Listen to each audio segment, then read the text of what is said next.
Graça e paz em nome de Jesus. É uma alegria ter você conosco aqui essa noite, para a gente poder adorar o nome de Jesus, que é tão lindo, tão maravilhoso, tão digno de ser exaltado. E eu espero que você tenha aproveitado muito bem esse tempo, no momento da nossa celebração, que é repartida em geralmente duas partes, quando nós falamos a Deus e quando Deus fala conosco.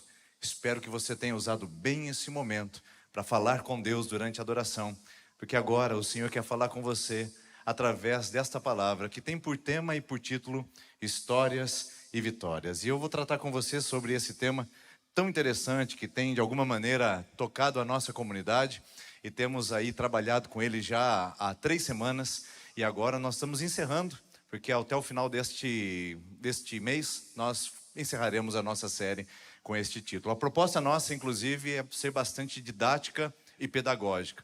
O nosso propósito é começar sempre de trás para frente. Primeiro nós contamos a vitória e depois nós falamos sobre a história. Você certamente veio aqui buscando uma vitória em alguma área da sua vida, em algum lugar específico da sua existência, mas não só isso basta.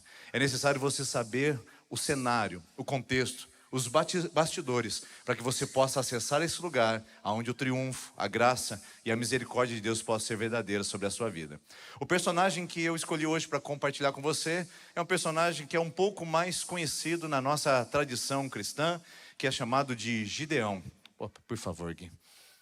Gideão é esse tipo de homem que é mais percebido dentro da nossa linguagem religiosa, mas se você não está acostumado com esse nome ou nunca o conheceu antes, não tem problema. Nós temos tempo suficiente aqui para apresentar as principais características, atributos desse personagem, e depois você vai ter a oportunidade de chegar na sua casa e aprofundar um pouquinho mais sobre esse tema, que está registrado no livro de Juízes, capítulo 6, 7 e 8. E aí você vai poder encontrar lá essa história. Vamos conhecer então qual é a vitória que está por detrás da história de Gideão. E a vitória é essa, Juízes capítulo 7, versículo 21. Cada homem mantinha a sua posição ao redor do acampamento, e todos os midianitas fugiam correndo e gritando. Quando as 300 trombetas soaram, o Senhor fez em que todo o acampamento os homens se voltassem uns contra os outros com as suas espadas. Bom, só contando um pouquinho de como foi esta trajetória e como foi este evento, Gideão entrega 300 trombetas, 300 vasos, 300 tochas para cada um dos seus guerreiros que lá estavam participando. Obrigado, Gui. E ali eles podem, de uma maneira muito específica e natural, observar um livramento de Deus. Natural não, sobrenatural. Porque não havia espada, não havia escudo, não havia flechas, e lá estavam eles vendo um grande livramento de Deus, sem precisarem entrar em combate corpo a corpo. Que vitória maravilhosa! Mas antes de entendermos como isso pode ser aplicado na nossa vida, vamos olhar agora para esse outro movimento, que é a história. Como é que isso começa e onde está localizado a trajetória de vitória do nosso personagem Gideão? O texto bíblico, em Juízes capítulo de número 6, conta a história do início, a história de como começou na vida de Gideão. E diz assim, versículo 1: De novo, os israelitas fizeram o que era mal aos olhos do Senhor, e durante 7 anos ele os entregou nas mãos dos midianitas. Os midianitas dominaram Israel. Por isso, os israelitas fizeram para si esconderijos nas montanhas, nas cavernas e nas fortalezas. Eu quero dar uma pausa aqui para explicar para você que não está talvez muito habituado na leitura histórica bíblica. Quando nós falamos em midianitas, amonitas, amalequitas, filisteus, nós estamos falando em tribos que habitavam nas cercanias da terra de Canaã. A terra de Canaã foi aquela conquistada pelo povo de Israel e que ali habitava. E essas tribos geralmente estavam muito interessadas nesse território, porque Israel tem um território de aproximadamente 518 quilômetros de extensão de norte a sul, cortado por um rio chamado Jordão, cujas extremidades dele sempre são frutíferas, produtivas, e é um grande chamariz para as outras nações quererem tomar posse e anexar aquele território para que eles possam ter plantação, colheita e subsistência. Isso chamava a atenção dessas tribos. Não havia o conceito de cidade e estado como temos hoje.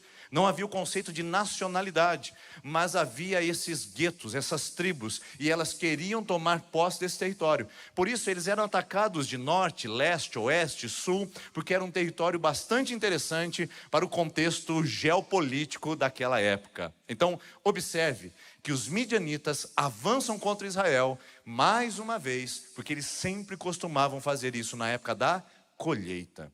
Mas o texto continua dizendo ali no versículo de número 3: sempre que os israelitas faziam as suas plantações, os midianitas, os amalequitas e os outros povos da região leste deles as invadiam.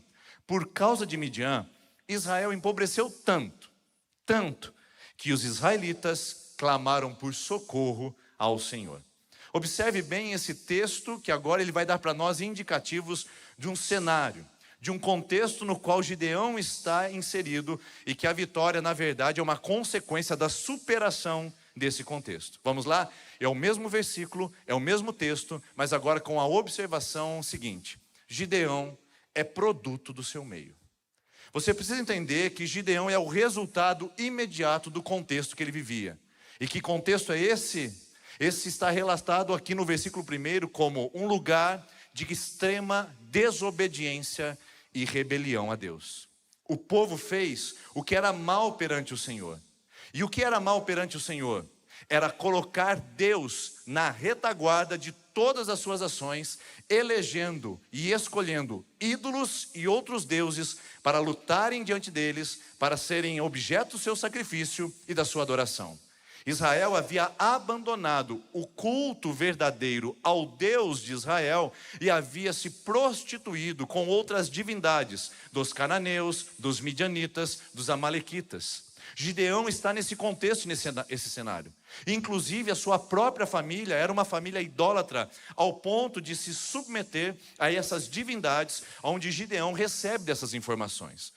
Um povo que já não andava em santidade, um povo que já não andava nos atributos da palavra de Deus e que não cumpria com os princípios da obediência ao chamamento de Deus para suas vidas. Este era o primeiro cenário. O segundo, que se apresenta nesse texto, é que os israelitas estavam em extrema fuga. Um contexto de total fragilidade e de completo medo e angústia. A fuga era generalizada. As tribos mais poderosas e mais combatentes haviam ido para os desertos para se ocultar desta invasão dos midianitas. Os homens mais másculos e cheios de testosterona estavam escondidos na caverna como bebês chorões, com medo do que poderia acontecer. Todo o poderio militar havia se espalhado pelas montanhas, e o povo de Israel percebeu uma fragmentação ao ponto de ter uma fuga em massa e uma completa cenário de generalização do medo, do caos, da ameaça e do pânico. Gideão é fruto desse medo, porque ele também está debaixo de ameaça, ele também está acovardado e tímido, como você vai ver posteriormente. Então Gideão é produto do seu meio religioso, ele é produto do seu meio social. Mas olha só isso que acontece também. O Gideão é produto de uma condição emocional trágica. O texto diz que sempre que chegava o momento da colheita, os amalequitas, os midianitas e os povos da região leste entravam naquela região, naquele espaço geográfico, e tomavam a plantação. Você sabe como é frustrante você plantar e não colher, semear, cuidar e depois não desfrutar da frutificação. E o povo de Israel passava por isso repetidamente. E esse nível de frustração, de decepção, foi gerando um contexto e um cenário de desespero e de desesperança. Gideão é produto desse meio, porque mais para frente, quando ele vai se encontrar com Deus, ele diz: ah, Deus, eu achava que o Senhor fosse diferente e que as suas promessas fossem fiéis. Gideão não consegue mais enxergar as promessas, porque esse povo estava totalmente extenuado de tanto trabalhar e não ter o resultado do seu trabalho, de tanto plantar e ver o saque, a invasão, a expoliação dos seus bens e dos seus víveres. E em último lugar, o cenário é catastrófico, porque chegou a um estágio de total insegurança, miséria, mediocridade, um estado de total apatia, porque o texto diz que eles empobreceram tanto que clamaram ao Senhor. não tinham mais esperança, não tinham mais recursos financeiros, não tinham mais estrutura religiosa para sustentar a fé. Era um caos estabelecido e um caos totalmente firmado naquele momento. E Gideão participa desse empobrecimento, ao ponto de tentar armazenar trigo, tentar armazenar subsistência para sua família diante do caos e do pânico. Eu pergunto para você, como é que um homem pode ser diferente disso? Como é que um homem pode reagir diferente a esse cenário? Bom, se você perceber, quando nós falamos que o homem é produto do seu meio, e quando ele é o resultado das suas interações, sejam elas religiosas, sociais, emocionais e financeiras, como a gente vê esses 4 cenários claramente aqui no telão atrás, o que isso acontece? E o que isso resulta na nossa vida, no nosso coração? 2 coisas que o Gideão vai experimentar. A primeira delas é que Gideão, diante desse cenário, como produto do meio, ele tem uma visão distorcida da realidade das promessas de Deus. Veja bem o versículo número 13. E Gideão então respondeu: ah, Senhor. Não, vamos melhorar? Ah, Senhor, se o Senhor está conosco, por que aconteceu tudo isso? Por quê? Ele é produto do seu meio. Quando ele tem um encontro com Deus, ele não cai de joelhos e diz: ó, maravilhoso Deus, graças ao teu nome, tu estás presente, essa batalha vai ser vitoriosa. Não, ele faz como você e eu, diante de tantas tragédias, tantos sofrimentos, tanto desgaste emocional, tantos prejuízos pessoais, diante de tantos problemas que nós vivenciamos, a nossa atitude é como de Gideão: ah, Deus, por que comigo? Por que isso? Por que agora? Por que com essa pessoa? Por que essa injustiça? É essa sensação: ah, Senhor, eu não consigo ver as tuas promessas, porque eu sou produto do meu meio, eu enxergo tragédia, eu enxergo desgraça, eu só vejo problema, e quando o Senhor se apresenta para mim, sabe que eu vejo nada. Eu não consigo enxergar a sua bondade, eu não enxergo tua fidelidade, eu não enxergo tua provisão, eu só vejo o caos, a desordem, a penúria. E aí ele continua dizendo: onde estão todas as maravilhas que os nossos pais nos contavam quando diziam: não foi o Senhor que nos tirou do Egito? Eu vejo um tom de ironia aqui. Talvez o Gideão dá uma impostada na voz nesse momento, fala: Deus, cadê todas aquelas suas maravilhas? Porque os nossos pais diziam: o nosso Deus nos tirou do Egito. O Gideão está ironizando com o próprio Deus diante do caos que ele vive, porque a realidade colocou um óculos nele. O ambiente, o contexto e o cenário fez desse movimento um intérprete para ele.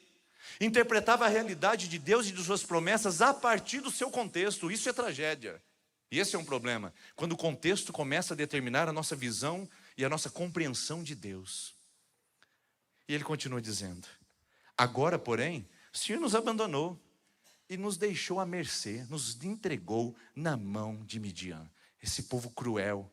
Esse povo que entra nas terras, estupra as mulheres, mata as crianças, torturam os homens e roubam todos os nossos bens. É isso que nós estamos vivendo. É esse o nosso cenário. E o Senhor quer que eu acredite nas suas promessas?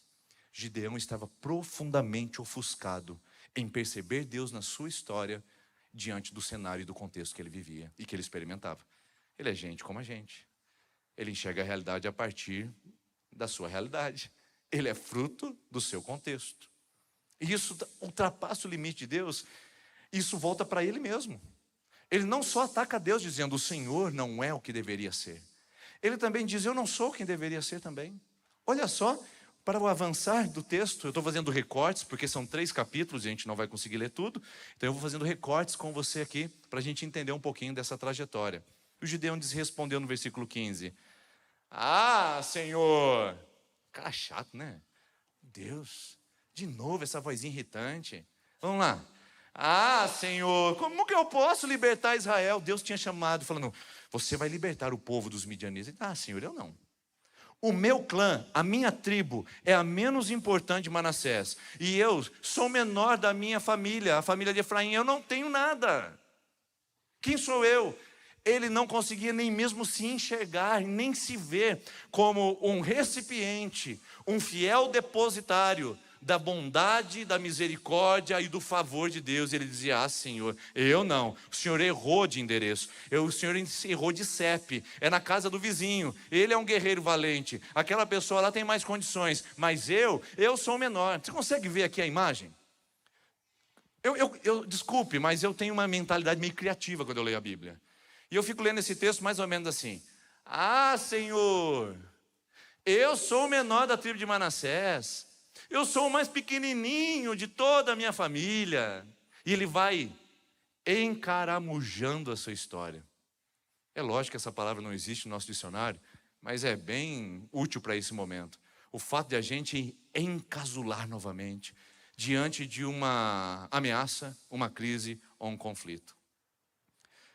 Só que Deus não respeita aí. Deus não respeita contexto. Deus não respeita os nossos cenários. Deus não respeita as narrativas que nós criamos. Deus não sustenta as historinhas que nós criamos para contar sobre nós mesmos. Deus não respeita essa vitimização que a gente faz para poder dar desculpas e escusas sobre o que nós fazemos ou o que fizeram conosco. Deus chega e diz para Gideão: é você o homem que eu escolhi. Apesar de você estar num cenário catastrófico, apesar do contexto estar te modelando e te formatando, apesar de você não conseguir me enxergar como Deus de promessas e de alianças, apesar de você estar com uma distorção verdadeira e significativa sobre quem você é em mim, ainda assim, Gideão, eu continuo chamando você. Gideão, você é a resposta minha para o seu contexto desastroso e catastrófico. E o texto diz lá no versículo número 14: o Senhor se voltou para Gideão, insistindo com ele, e disse: com a força que você tem, você vai libertar Israel das mãos de Midian. Não sou eu quem está enviando? Apesar de tudo isso, Deus diz para Gideão: você é a minha resposta para esse cenário e para esse contexto. Eu acho que você está gritando aí dentro, dizendo: é a minha história, pastor. E é verdade. Mais de 3.000 anos de distância temporal, milhares e milhares de quilômetros de distância geográfica e um abismo cultural gigantesco separa a gente desse texto. Mas o Gideão é o nosso compatriota. Gideão é o nosso vizinho de casa. Gideão é o nosso conterrâneo e o nosso contemporâneo. Porque parece que Gideão é gente como a gente, e de fato é. Essa é a sua história. Você também é fruto do seu contexto. Você também tem sido modelada a partir do seu cenário. Você também tem sido construído socialmente. Você também tem sido formatado emocionalmente. Você também tem respondido de uma maneira religiosa. Mas a minha pergunta para você é: esse cenário não tem clausurado, não tem fechado e reprimido seu coração, ao ponto de você ter respostas distorcidas, ao ponto de você chegar aqui hoje e dizer: eu não consigo confiar nesse Deus, eu não consigo acreditar nesse Deus que o meu marido professa, que a minha esposa trouxe para casa, eu não consigo me lançar essas promessas, porque há muita injustiça, há uma indignação no meu coração contra esse Deus.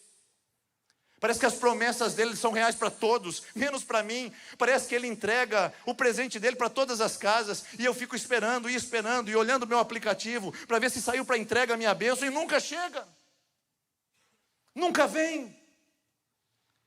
Talvez você esteja aqui com uma visão distorcida sobre você mesmo, dizendo: eu não sou alvo da graça, eu não sou merecedor de nada disso, eu sou inapropriado, eu sou inoportuno, eu sou totalmente improvável, eu sou uma pessoa que não deveria estar aqui.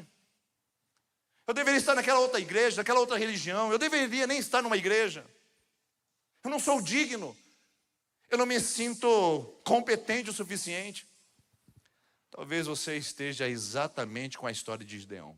Mas, porém, contudo, entretanto, todavia, todas as adversativas que puderem usar, eu quero usar com você aqui agora.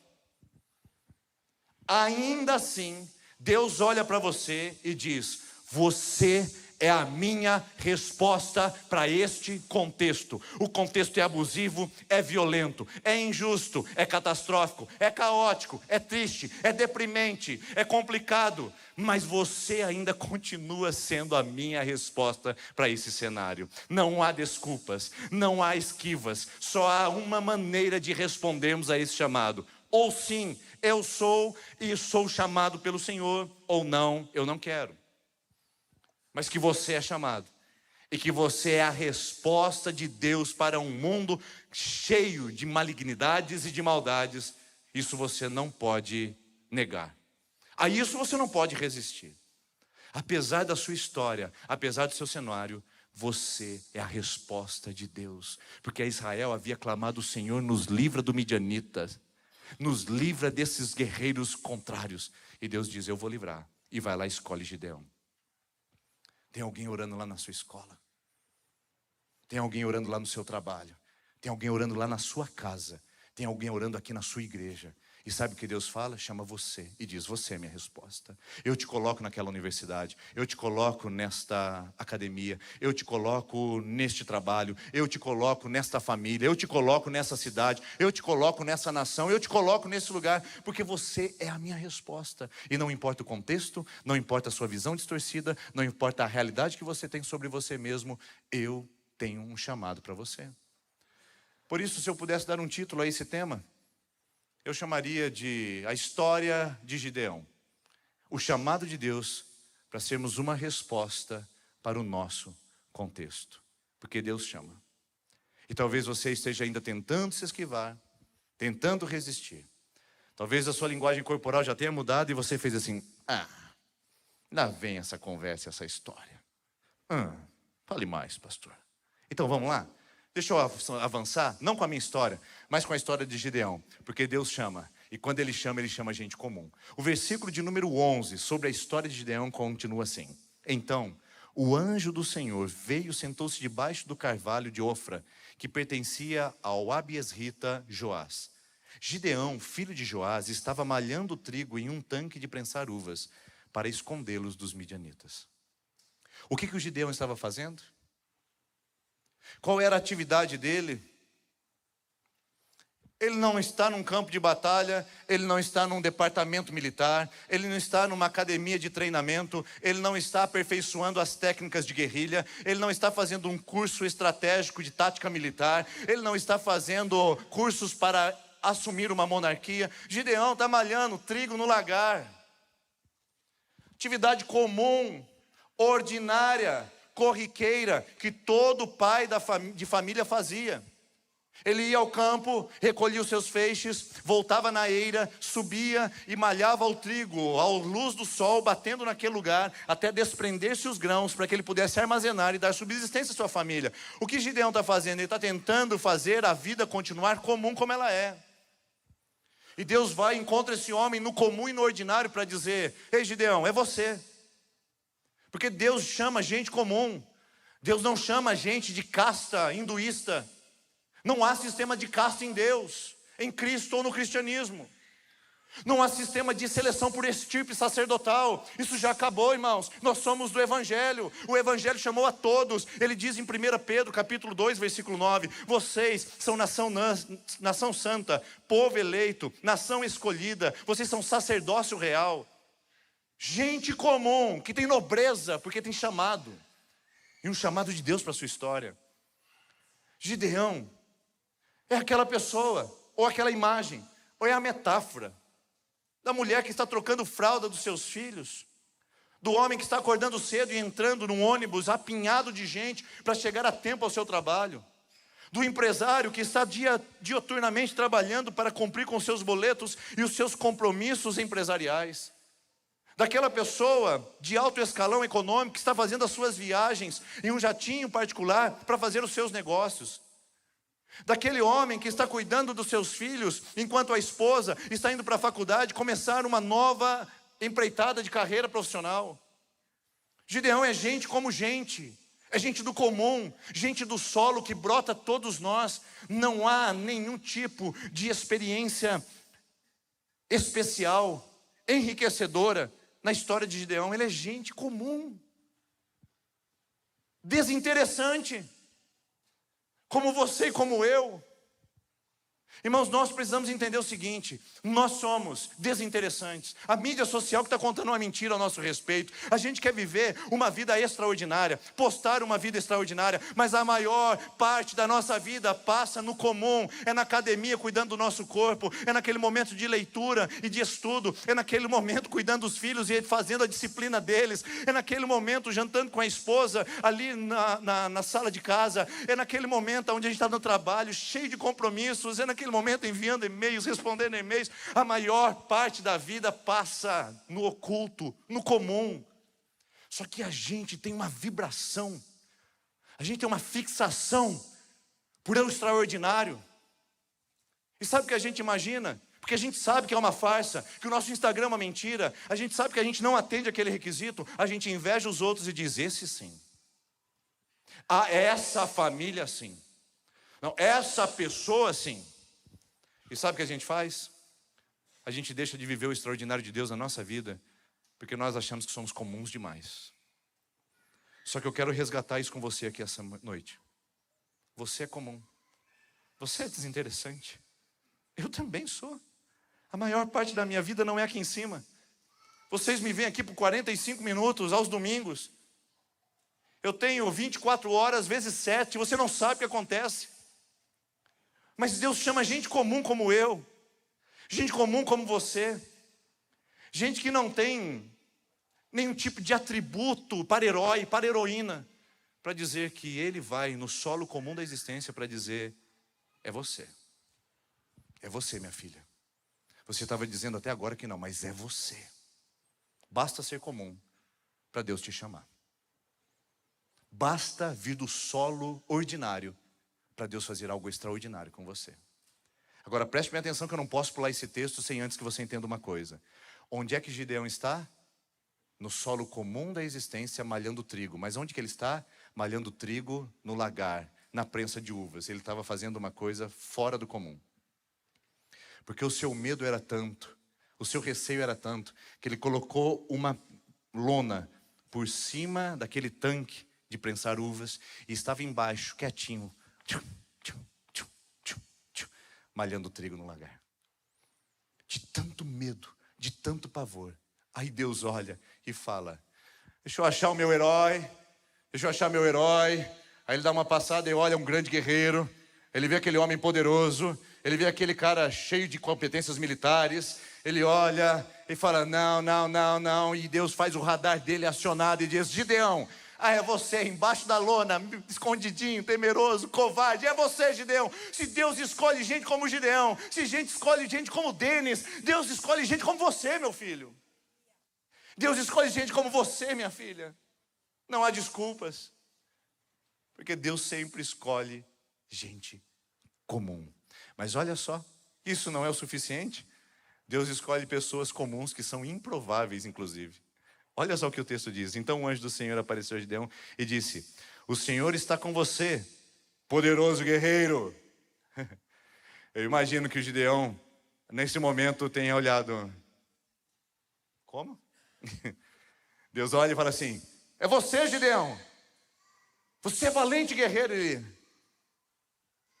Eu?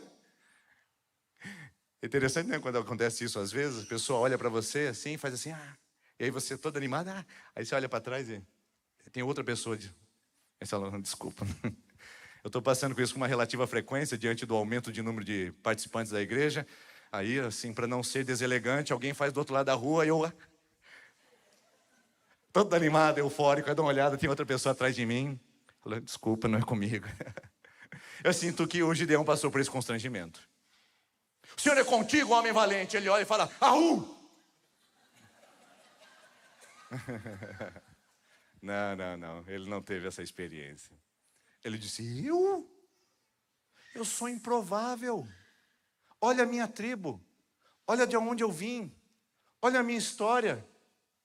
Eu não fui formado em batalha, eu não conheço estratégia militar, eu não tenho nenhum tipo de armamento, eu sou um homem comum do campo, eu malho trigo, eu cuido da minha família, eu troco fralda dos meus filhos, eu pago as minhas contas em dia, mas eu não sou candidato a herói de Israel, eu sou um improvável. E Deus fala, é você mesmo. Porque eu não estou olhando como você se tornou, eu estou olhando quem você é para mim. Porque uma coisa é você se enxergar como você é e quem você se tornou. Outra coisa é Deus dizer quem você é. E Deus olha para Gideão e diz, eu não vou te chamar como você se chama. Porque você se chama de covarde, você se chama de inoportuno, você se chama de inapropriado, você se chama de improvável. Eu te chamo de valente. Deus não te chama como você se chama. Você não é o que você se tornou. Você pode ser fruto do seu meio, do seu contexto. Você pode ser fruto da construção social. Mas você não é o que você se tornou. Você é o que Deus chamou você para ser. Descubra isso e escute a voz dele. Você é alguém que Deus separou para uma obra especial. Agora é hora de você fazer esse movimento e dizer: Senhor, quem eu sou então? Porque até então o que eu enxergo é só o meu cenário. O que eu enxergo é só o que eu me tornei. E Deus olha para você e diz assim: você sempre foi isso. Você é assim. Mas você está assim. E Deus começa a trabalhar ali no Gideão. Mas isso avança um pouquinho mais. Dá uma olhada que Deus tem que tratar com Gideão mais uma situação. Versículo de número 15. Gideão respondeu: ah, Senhor, como é que eu posso libertar Israel? Isso aqui a gente já leu, né? O meu clã é o menos importante de Manassés, eu sou o menor da minha família. O Senhor respondeu: eu estarei com você, e você derrotará todos os midianitas, como se fossem um só homem. Deus diz o seguinte: a questão, Gideão, é uma só. Eu te chamei, eu te levantei exatamente por você ser comum e ser improvável, porque eu faço essas coisas a partir desta situação. Esta é a matéria-prima para eu fazer alguma coisa, Gideão. Eu fiz todo o universo com uma matéria-prima única. Eu formei tudo do nada. E eu preciso, Gideão, do seu nada para fazer alguma coisa. Porque se você tivesse algo, você poderia se gloriar disso. As pessoas poderiam dizer que foi por você, que foi pelo seu braço. Mas, Gideão, como você não tem nada, você não é, você é improvável, eu vou fazer alguma coisa com você, para que quando as pessoas vejam, digam: glória ao nome do Senhor. O que Deus faz na nossa vida, Ele faz para a glória dEle, para o louvor dEle. É por isso que Ele chama pessoas comuns, Ele chama pessoas improváveis, para mostrar que a glória pertence a Ele. Livro de Jeremias, capítulo 9, versículo 23, diz assim: não se glorie o sábio em sua sabedoria, nem o rico em sua riqueza, nem o forte em sua força, mas o que se gloriar, glorie-se nisto, em me conhecer e saber que eu sou o Senhor. A glória está no Senhor. Romanos 11, 33 diz: porque dele, por ele, para ele são todas as coisas, a ele, pois, seja glória hoje e eternamente. 1 de Coríntios, capítulo 1, versículo 27 a 29 diz: Deus escolheu as coisas loucas desse mundo para envergonhar as sábias. Deus escolheu as coisas fracas para envergonhar as fortes. Deus escolheu as que nada são. Preste atenção, está na sua Bíblia. Deus escolheu as que nada são para envergonhar e reduzir a nada as que são, para que ninguém se vanglorie diante da sua presença. Deus não reparte a sua glória com ninguém. Se Ele te chamou, não é porque você pode. Se Ele te convocou, não é porque você tem atributos. Se Ele te chamou, é porque Ele quer manifestar a glória dEle através da sua vida, para que as pessoas deem glória ao nome do Senhor. Este é o princípio. Esse é o propósito. Por isso que Deus escolhe esse tipo de homem. É por isso que Deus escolhe esse tipo de gente. E eu louvo a Deus porque eu entrei neste grupo de pessoas comuns, improváveis, e que quando as pessoas vêm dizem: ah, eu conheço o Denis, isso só pode ser o Senhor na vida dele. Porque se tem alguma coisa que está acontecendo em minha vida, é tudo glória e honra ao nome de Jesus. E assim será na sua casa, na sua família, no seu trabalho, na sua universidade. Por onde você passar, as pessoas verão o rastro da presença, da glória de Deus na sua vida. Você pode dizer amém para essa palavra? Amém. Finalizando a nossa conversa, dessa trajetória. Deus chama pessoas comuns, que são improváveis, para mostrar o seu poder, mas exige um compromisso seríssimo. Deus chega para Gideão e fala: a gente precisa conversar, Gideão. Naquela mesma noite, depois que o Gideão ouviu aquela mensagem, o Senhor lhe disse: separe o segundo novilho do rebanho do seu pai, aquele de 7 anos de idade, o mais gordinho, o mais rechonchudo, o picanha ambulante. Você olha para ele e fala: é esse, o mais saboroso. Despedace o altar de Baal, que pertence ao seu pai, o altar de Baal que pertence ao seu pai, e corte o poste de Azerá, que está ao lado do altar. Depois, faça um altar para o Senhor, seu Deus, no topo desse lugar de refúgio. Até então a conversa estava indo boa. O Gideão lá: eu sou pequeno, eu sou menor, eu não consigo. Agora já está crescendo. Opa, Deus chama a gente improvável. O Senhor está comigo, a batalha está ganha. Agora sim, a gente vai conseguir, Senhor. Os meus olhos se abriram, vamos lá. Eu estou animado, eu estou motivado. Acabei de sair de uma palestra coach. O mundo que me aguarde, Senhor, pode contar comigo. Aí Deus fala, pera. Você não vai sair desse jeito não. Porque tem uma pendência para você resolver comigo antes. Gideão, você não pode ir para a batalha sem antes resolver essa pendência comigo, porque andar comigo e desfrutar da minha bênção exige compromisso. Então Deus olha para Gideão e diz, você precisa quebrar aquele poste ídolo que está dentro da sua casa e pertence à sua linhagem. Você precisa romper com a idolatria da sua casa. Você precisa romper com a falsa adoração dentro do seu lar. Você precisa romper, você precisa quebrar os laços que estão criados dentro da religiosidade nefasta que está destruindo o seu comprometimento comigo e essa geração toda. As pessoas vão olhar para você, vão seguir você e precisam seguir o Deus que você adora, não os deuses dos seus pais. Se nós queremos vitória, irmãos e irmãs, nós precisamos estar dispostos a quebrar os postes ídolos que ficam dentro do nosso coração. O que são os postes ídolos dentro desse cenário? Eram imagens elevadas em montes, onde o povo de Israel saía para sacrificar a deuses que não eram o Deus verdadeiro. E Deus tinha profunda indignação por essa ação. Então Deus diz a Gideão, é necessário uma reforma espiritual a partir da sua casa. Eu quero dizer para você aqui essa noite, tem batalhas que você ainda não venceu, porque você se recusa a resolver essa pendência com Deus. Tem guerras que você está sendo frontalmente ferida, porque se recusa a tomar uma decisão ao lado do compromisso com Deus. Eu não quero te ofender aqui essa noite. Você que veio de outras religiões, não é o meu propósito ser grosseiro com você, mas é o meu propósito falar a uma igreja que quer viver a vitória de Deus em sua vida, que precisa ter compromisso com o Senhor. Nós não ficamos pessoas melhores, mais moralizadas, mais encorajadas, mais triunfalistas. Nós ficamos pessoas mais comprometidas com o Evangelho, mais comprometidos com a causa de Deus. É isto que Deus está chamando a Gideão. Quer vencer? Quer ganhar a batalha? Primeiro vença os seus ídolos. Vença seus ídolos, meu irmão. Vença seus ídolos, minha irmã. Aqueles que você está sacrificando freneticamente no altar.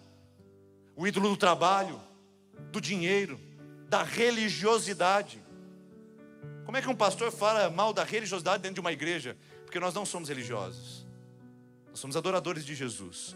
Nos reunimos numa comunidade, mas não praticamos uma religião. A palavra religião significa religar, ou seja, conectar dois extremos. A religião não pode conectar com Deus. A religião não pode fazer o favor de te achar em Deus, mas Jesus pode. Ele é a perfeita religião. É Ele que faz o caminho, a verdade e a vida até o Pai. Por isso que nós precisamos às vezes romper com a nossa vã religiosidade, dentro de uma igreja evangélica ou dentro de um cenário religioso qualquer. Porque às vezes a religião se tornou nosso maior ídolo, nosso maior poste de idolatria. Por isso, meu irmão e minha irmã, se quer vencer batalhas na sua vida, precisa acertar as pendências com Deus e ter uma caminhada justa, digna e coerente com aquilo que você professa nele, com Ele. Nós não ficamos melhores, nós temos compromisso com Deus. Não é a questão de subir numa montanha, e eu sou legendário e posso falar isso. E tem muita conversa fiada hoje nos dias atuais em Instagram, YouTube e outras coisas. Outros pastores que nunca tiveram essa experiência, querendo falar do lado de fora. Isso é uma incoerência em tamanho, mas eu posso garantir como alguém que já foi na montanha. Quando você sobe a montanha, na verdade, subir a montanha é só um ato físico. Porque o fato de subir a montanha é quando você desce de lá. Nós vamos saber o homem que de fato subiu a montanha quando ele desce de lá, disposto a romper com os postes ídolos, disposto a quebrar com as suas vãs idolatrias, disposto a ser um novo homem, não a formatar uma nova caminhada religiosa, não assumir um machismo desenfreado, não tomar uma posição que nunca assumiu antes, mas ser um homem de Deus, comprometido com a palavra, que quebra os ídolos na sua casa, que toma a sua família, senta na sala e diz: a partir de hoje eu rompo com os pertences idólatras da casa do meu pai, e eu assumo um novo comportamento com Cristo. Isto é subir a montanha. O restante é movimento físico. O restante é só colocar farda. O restante é só construir pet, que enquanto sobe numa montanha, tem 2 famílias fora dela. Um movimento não salva a sua casa, um movimento não transforma a sua família, é Cristo quem transforma. Por isso, se você quer vencer guerras, como você aprendeu a vencer na montanha, aprenda que as guerras são diárias, quebrando os ídolos da sua alma, os postes ídolos do seu coração. É ali que há uma ruptura. Eu não acredito em alguém que sobe na montanha, tem a experiência que tem lá e volta para reforçar os valores contra a palavra de Deus. Volta para reforçar uma caminhada distante de Deus. Volta para reforçar as mentiras que acreditava antes. Eu não acredito que essa pessoa subiu a montanha. Ela foi no movimento, mas o movimento não passou por ela. Este é o chamado de Deus para Gideão. Quer vitória? Vamos acertar as contas? Porque você não pode ousar sair para uma batalha sem antes acertar sua vida com Deus. E eu vejo muita gente fazendo isso. Muita euforia, animação e empolgação de várias coisas que acontecem no meio evangélico circense, onde as pessoas acham que a euforia vai sustentar a sua decisão. Irmãos, a euforia passa.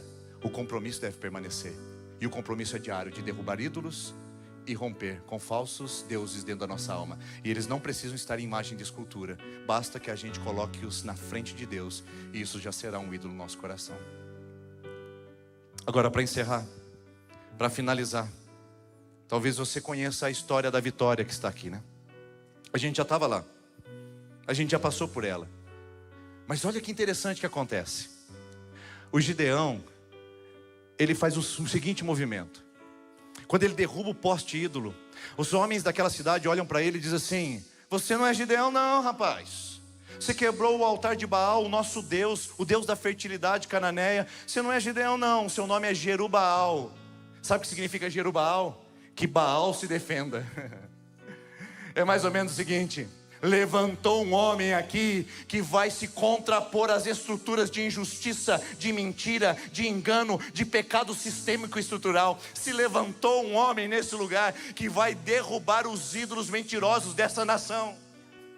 Eu creio nessa noite que nós estamos falando a homens e mulheres que estão entendendo o chamado de Deus e vão se levantar. E se levantou agora um homem naquela casa que é o propagador da justiça. Se levantou agora uma mulher naquele lar que é a provisão de sabedoria. Se levantou um homem naquele trabalho que é um homem que é o declarador da graça de Deus. Se levantou homens e mulheres, jovens e adolescentes nesse lugar que ouviram a palavra e entenderam: eu sou aquele que avança para o reino. Que Baal se defenda, porque eu cheguei.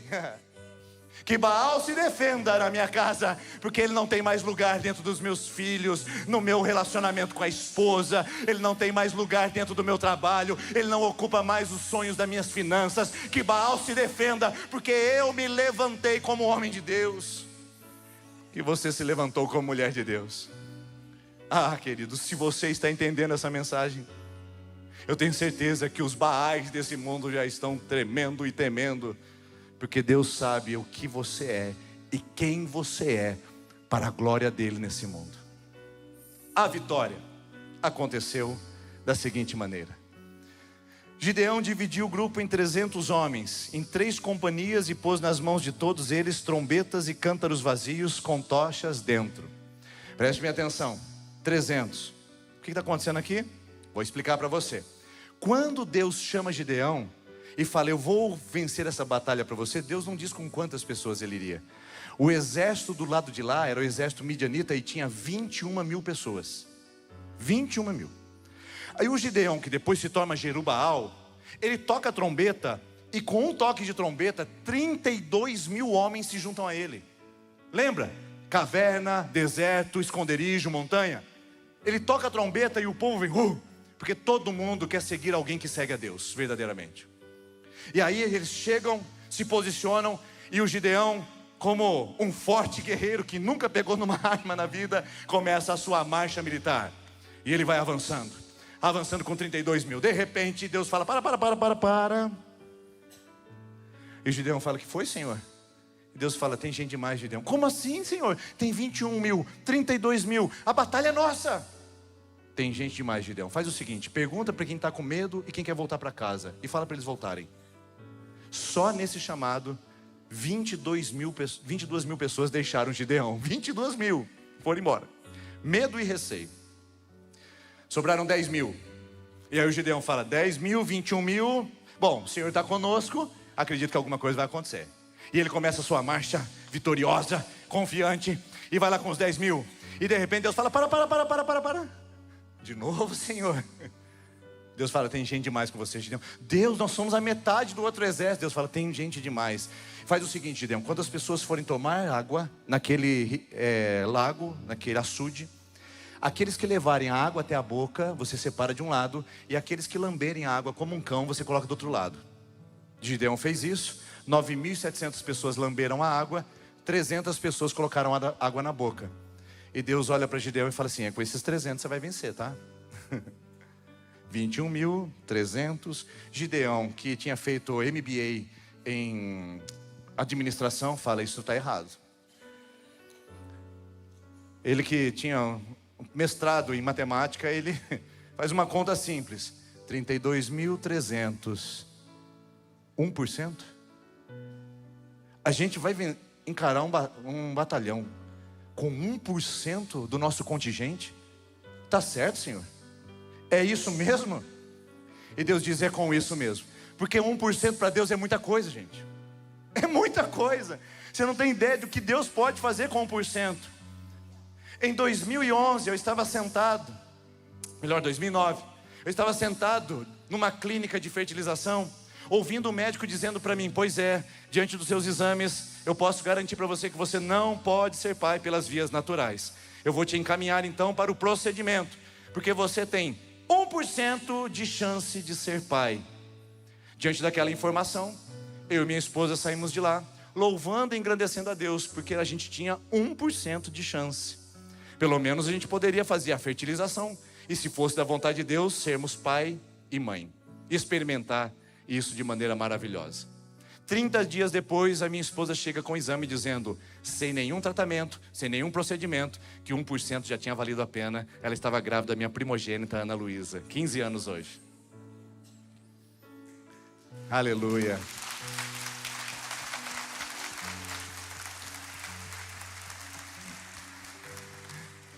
Eu posso contar, porque 1% para Deus, eu disse para você que é bastante.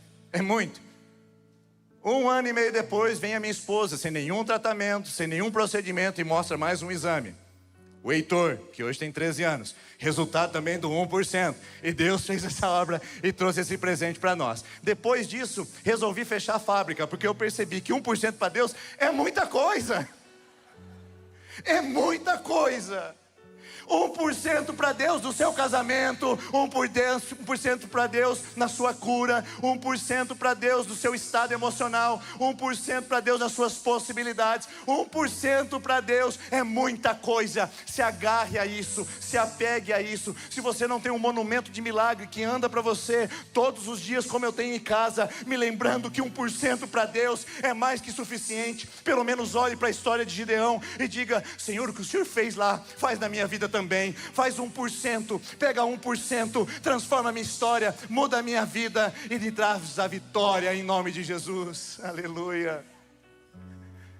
E então, sem nenhuma arma, com vasos, trombetas e tochas, eles ganham uma batalha inteira com 1% do exército, para que a história fosse contada e a gente pudesse dizer em 2025 que a glória pertence ao Senhor e é Ele quem faz a obra.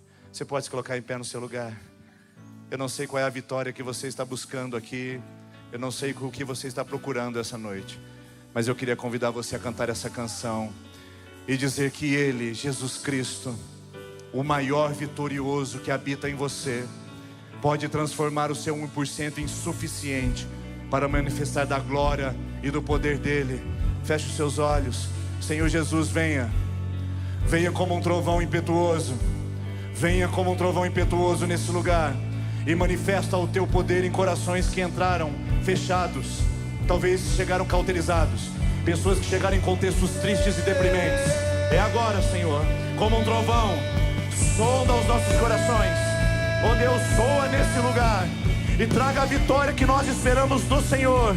para que possamos contar do seu nome como um trovão. Declare isso. Como um trovão, impetuoso, poderoso és, que vem ao céu, nós proclamamos, poderoso és, como um trovão, como um trovão, impetuoso, poderoso és, que vem ao céu, nós proclamamos, poderoso és, vitorioso Ele é, vitorioso és, na tempestade está, teu nome infalível é, os reinos vêm e vão, teu trono acima está, teu nome imutável é como um trovão, impetuoso,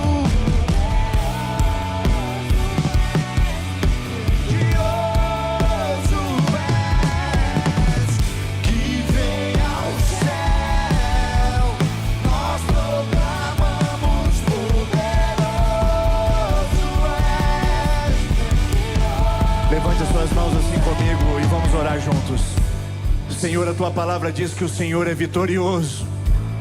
E nós estamos ansiosos por ver isso na nossa vida também acontecendo, Pai.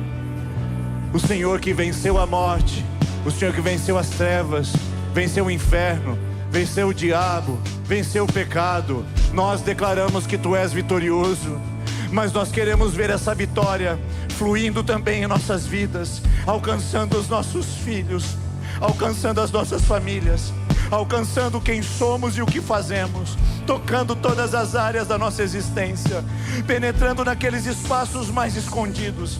A vitória do Senhor chegando nesses hábitos, nesses comportamentos, nessas crenças enraizadas no fundo da mente e do coração. A presença e a vitória do Senhor chegando, ó Deus, naqueles lugares de sensação de inoportunidade, de improbabilidade. Senhor, gente que chegou aqui essa semana dizendo que é impossível. É possível para o vizinho, é possível para aquela outra pessoa, é possível para aquele que pode mais, é possível para quem tem dinheiro, é possível para quem tem quem indica, é possível para quem tem condições de plano de saúde. Senhor, essa pessoa disse que é possível para eles, mas nós queremos declarar que é possível para nós, porque nós temos o Deus que faz o 1% se transformar em extrema e grandiosa vitória. Senhor, nós queremos a vitória do Senhor invadindo os espaços. Essa mulher que ora pelo seu ventre, visita agora com o milagre, visita com o milagre, ó Deus, o milagre da vida, o milagre, ó Deus, de um bebê que vai chegar ao seu colo. Essa mulher que pede, Senhor, eu quero contar desse 1% às nações, eu quero contar a todo mundo. Visita esse ventre, Pai, visita esse homem, ó Deus, triste, lançado em cima da sua mesa do escritório, dizendo que não tem mais condições de tocar o seu negócio. Visita com 1% de chance, para que ele possa testemunhar ao mundo do teu poder e da tua glória, da grandeza do teu nome. Senhor, vem sobre nós e derrama sobre a tua igreja uma unção de ousadia. Tira esses homens do lagar, tira essas mulheres da prensa de uva, coloca na frente da batalha, derruba os fortes ídolos e vence, vence, vence, vence, Senhor, as nossas batalhas.